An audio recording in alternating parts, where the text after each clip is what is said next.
আসসালামু আলাইকুম। আজকে আমরা ভাই ব্রাদার ভাতিজা মিলে সবাই মিলে কিন্তু দেখতে পাচ্ছেন একদম খোলা আসমানের নিচে একদম পার্টি দিচ্ছি জাম্বুরা মানে বাদাম, যাই হোক যে যে নামে চিনুক। তো সবাই মিলে আজকে আমরা পার্টি দিচ্ছি, দেখতে থাকুন, ভালো লাগবে আশা করি। তো প্রথমে আমরা দোকান থেকে আচার নিয়ে নিলাম এবং আমরা কিন্তু যে গাছটি থেকে বাদাম পেলাম দেখতে পারতেছেন অসাধারণভাবে কিন্তু বাদামটা ধরে নিলাম। তো যাই হোক এখান থেকে আমরা কিছু বাদাম পেরে মানে কয়েকটা বাদাম পেরে নিয়ে কিন্তু আমরা সোজা গন্তব্যে দিয়ে চলে গেলাম আর কি। তো তারপরে লাইন দিয়ে হাঁটতে হাঁটতে অসাধারণ কিন্তু আকাশের ভিউটা লাগছিল আর কি, এই জন্য একটা ভিডিও শুট নিয়ে নিলাম।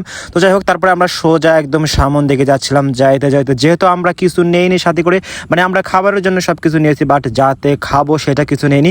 তো এটাই আমরা করি, মানে এখান থেকে কলা পাতা দেখতেছেন, তো আমরা এখান থেকে কলা পাতা পেরে নিলাম। কলা পাতার উপরে আজকে আমরা সব কিছু আয়োজন করবো।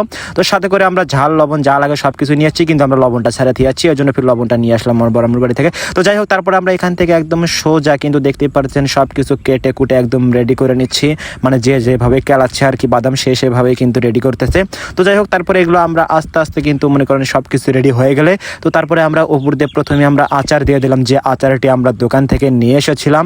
তো তারপরে আমরা আচার দেওয়া শেষ হলে লবণ দিয়ে দিলাম এবং পরিমাণ মতো হচ্ছে আমরা সব কিছু দিয়ে দিচ্ছি, মানে যদি কোনো ঝামেলা না হয়, মানে খেতে যেন অনেক টেস্ট হয় এই জন্য আর কি সুন্দরভাবে তেলটাও ঢেলে দিচ্ছি।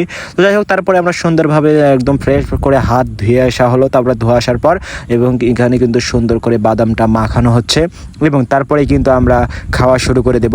এবং কি বলবো, বাদামটা এত অসাধারণ হয়েছিল, আপনারা হয়তো কালার দেখে বুঝতে পারতেছেন, বাট খাইতে এর চেয়েও বেশি মজা ছিল। যাই হোক মানে অসাধারণ লাগতেছিল আর কি। সবাই মনে করেন একবারে মাখতে যত সময় লাগছে খাইতে কিন্তু অতটা সময় লাগেনি, মানে 1 মিনিটের মধ্যে ওখান থেকে বাদাম উধাও, মানে এত টেস্ট হয়েছিল আজকে আর কি। যাই হোক তো বন্ধুরা আজকে ছিল আমাদের ব্লগ এই পর্যন্তই। সবাই ভালো থাকবেন, সুস্থ থাকবেন, আবারও দেখা হবে নতুন কোনো ভিডিওতে। এই পর্যন্ত পেজটি ফলো দিয়ে রাখবেন। আল্লাহ হাফেজ।